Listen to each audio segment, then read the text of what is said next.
السلام عليكم ورحمة الله وبركاته. أهلا وسهلا بكم معايا في فيديو جديد. الفيديو تاع اليوم بغيت نتكلموا فيه على الاستدراج الرقمي، يعني عبر الألعاب أو عبر الهاتف بصفة عامة.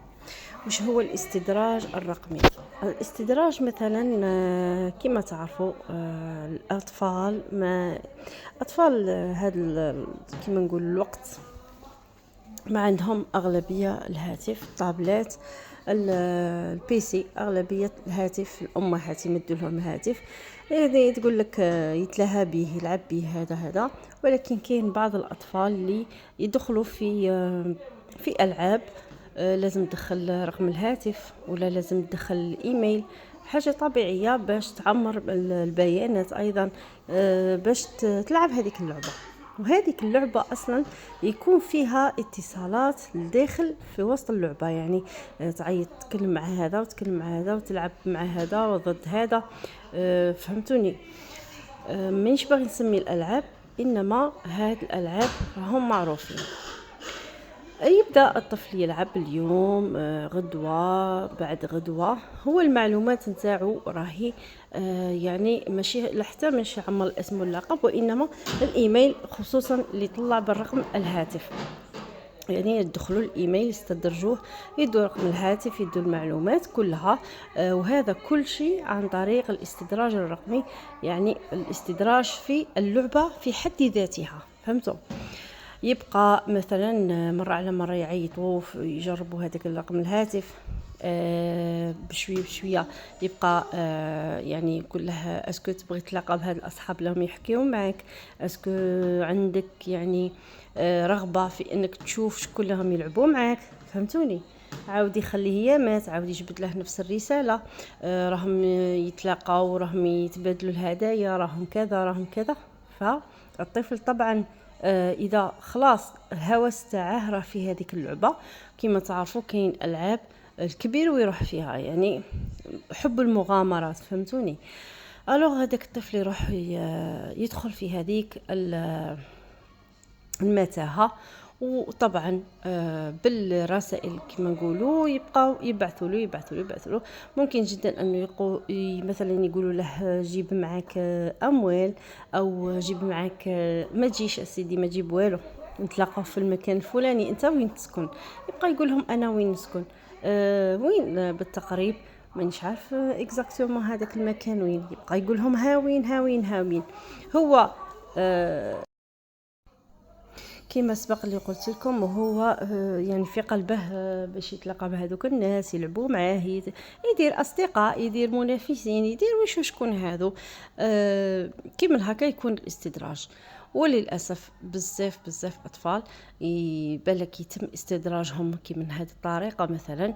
ومثلا يبقى يقول له بصح لازم تجيب معك اموال، لازم ما تخبرش الاولياء تاعك، حرص تخبر والديك، لانهم طبيعه الحال ما يبغوش ويخافوا عليك. وهذا احنا غير لعبه، نبغوا نلاقوا الاطفال بيناتهم، نبغوكم تكونوا سعداء، يعني يبقوا لا بسيكولوجي، يعني يدخلوا له في الحاله النفسيه تاعه. طبعا كاين العاب، اذا ما تعرفوش هذه المعلومه، كاين العاب دي بسيكولوج خدموها، يعني تحت رقابة أطباء نفسيين، ماشي أطباء نفسيين باش يداووهم، لا، يعني باش يحاربوهم، يعني يديروهم ألعاب تخدر الدماغ، كما نقولوا احنا تمرض المخ، تعب الدماغ، وفي نفس الوقت تيبنوتيزيهم، يعني تعمل لهم تنويم كالتنويم المغناطيسي مثلا. فيبقى هذاك الطفل يستوعب الكلام تاعهم ويبقى يرجع يعني لعبة بين يديهم. هذا هو الاستدراج، وهذه حقيقة وموجودة وبزاف كما مثلا هذيك اللعبة تاع الحوت التي تم يعني إقصاؤها من المتجر، يعني من البلاي ستور. ونتمنى ان شاء الله عده العاب يكونوا كيما هكا يقلعوهم، لانه تعيا والام تمد الهاتف تاعها، يعني تمده باش الاطفال راهم تشوفوا فيهم يعني بزاف متمسكين بهذه الامور.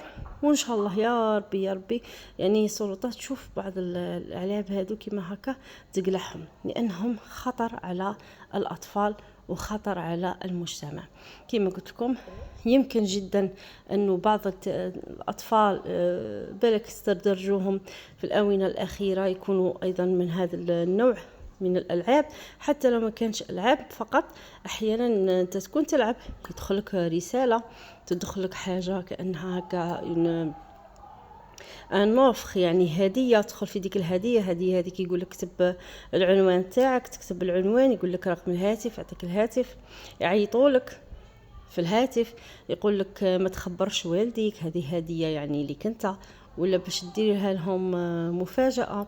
فالطفل يستدرج بهذا الأمور بصفة عامة. وبطبيعة الحال الطفل ريان ديلمي نتمنى إن شاء الله يا رب العالمين ما يكونش يعني استدرج بهذه الطريقة، ان شاء الله يكون في طريقه الى الرجوع للاهل تاعه.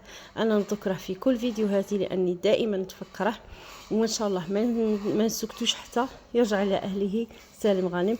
بغيت نفهمكم ونحذركم، خذوا بالكم عسوا ولادكم يا سيدي، اعطوهم العاب سهله ما فيهاش هاد لعبه عاديه، لعبه ولا حاولوا انكم تخرجوا وليداتكم تلهيوهم وتبعدوهم على هاد كامل الالكترونيات ولا يعني الانترنت. ما بقى لي غير نقول لكم السلام عليكم، نتلاقاو في فيديو اخر ان شاء الله.